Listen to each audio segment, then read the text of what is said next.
तो दोस्तों कौन है तहव्वुर राना जिसकी अमेरिका ने सप्रेम गुद्दी पकड़ के भारत को दी है और कहा है कि ले जाओ इसे और जो करना है करो, हमें कोई फर्क नहीं पड़ता। और तहव्वुर राना के भारत आने से भारत उससे क्या क्या इंफॉर्मेशन निकाल सकता है जो इंडिया के आगे के मिशंस में काफी काम आ सकती है। इसके अलावा भारत में जो बुद्धिजीवी हैं वो जो कुछ सेक्युलरिज्म का झंडा लेकर चलते हैं तो वो इस पर क्या रिएक्ट कर सकते हैं, उसका क्या डर है, इस पर इस वीडियो में बात करेंगे। तो वीडियो को लाइक कर दें, चैनल को सब्सक्राइब कर दें। तो दोस्तों तहव्वुर राना पाकिस्तानी कैनेडियन बिजनेसमैन, आतंकवादी और पाकिस्तान सेना के पूर्व डॉक्टर रहे। अब आतंकवादी हैं तो पाकिस्तान से कनेक्शन तो लाजमी सी बात है। जिस तरीके से चाइना से कोरोना निकला और पूरी दुनिया में फैल गया, इसी प्रकार से पाकिस्तान से आतंकवाद निकलता है और पूरी दुनिया में फैल जाता है। इसके अलावा तहव्वुर राना जो है लश्कर तैयबा से भी जुड़े हुए हैं और इनको भारत लाने का जो मकसद है वो हम सभी को शायद पता है कि 26/11 मुंबई हमलों पर इनका हाथ है, ये मास्टरमाइंड रहे हैं, दैट्स व्हाई इसको लाया गया।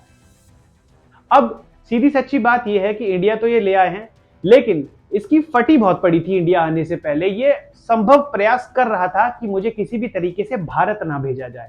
इसने अमेरिका के सुप्रीम कोर्ट में भी ये याचिका डाली कि भाई मैं मुस्लिम हूं, मैं पाकिस्तान से हूं, मैं पाकिस्तानी सेना में काम भी कर चुका हूं, तो मेरे को वहां पे बहुत सारी यातनाएं दी जाएंगी, कृपया करके मुझे ना भेजा जाए, ये और वो। उसके बाद इसने बहुत सारी बीमारियों के बहाने भी बना दिए, मुझे डायबिटीज भी है, मुझे शायद कैंसर भी है, मतलब सब कुछ है इसको, पूरा जो है ना बीमारियों की दुकान है ये। लेकिन उसके बाद भी अमेरिकन सुप्रीम कोर्ट ने कहा कि भाई साहब निकल लो, हमें मतलब नहीं है। अब दोस्तों 26/11 के जो हमले हुए थे उससे पहले ही अपनी बहू के साथ में भारत आया था, बहुत सारे शहरों में रहा था और वहां से उसने प्लानिंग प्लॉटिंग करी थी।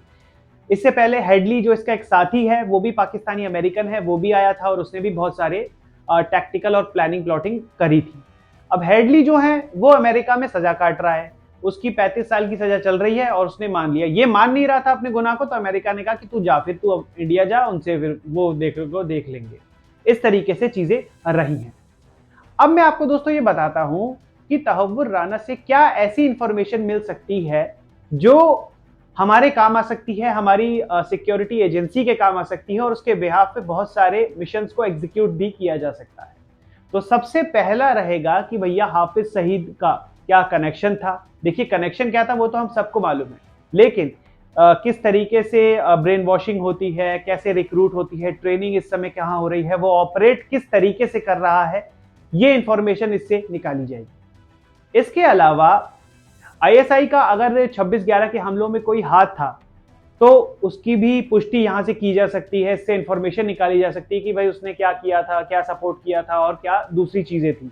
तो उससे यह भी साबित होगा ना कि भैया जो आतंकी हमला था इसमें पाकिस्तान की मंशा थी या नहीं, क्योंकि उन लोग तो कह रहे थे भाई हमें तो मालूम नहीं, उन्होंने तो कसाब के लिए बोल दिया था ये हमारा नहीं है और ये झूठ बोल रहा है।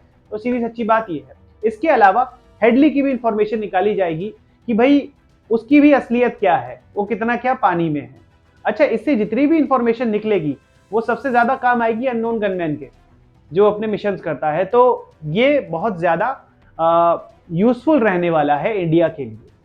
अभी की अगर बात करें तो एनआईए की 18 दिन की कस्टडी में ये जा चुका है। अच्छा, दिल्ली में ये इसलिए ऑपरेट कर रहा है क्योंकि हमारी मोस्टली जितनी भी एक्टिव सिक्योरिटी एजेंसी हैं वो दिल्ली से ही ऑपरेट करती हैं, दूसरे शहरों से भी करती हैं लेकिन दिल्ली से ज्यादा करती हैं। तो यहाँ से सबसे रीच जो है आसानी रहेगी।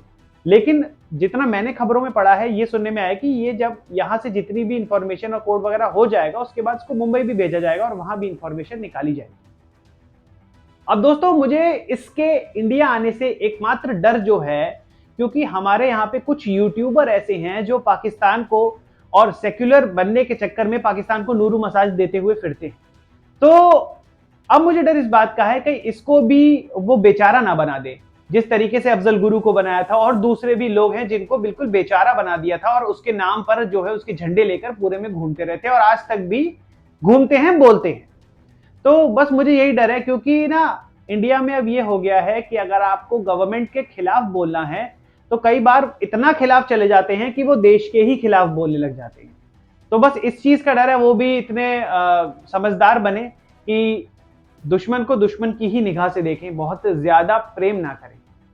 इसी बीच अभी बहुत से देखना अपोजिशन के वीडियोस आने लग जाएंगे, या मैं जब वीडियो डालूंगा तो कुछ वीडियोस आ भी गए होंगे जहां पे उससे सिंपैथी की मांग करी जाएगी।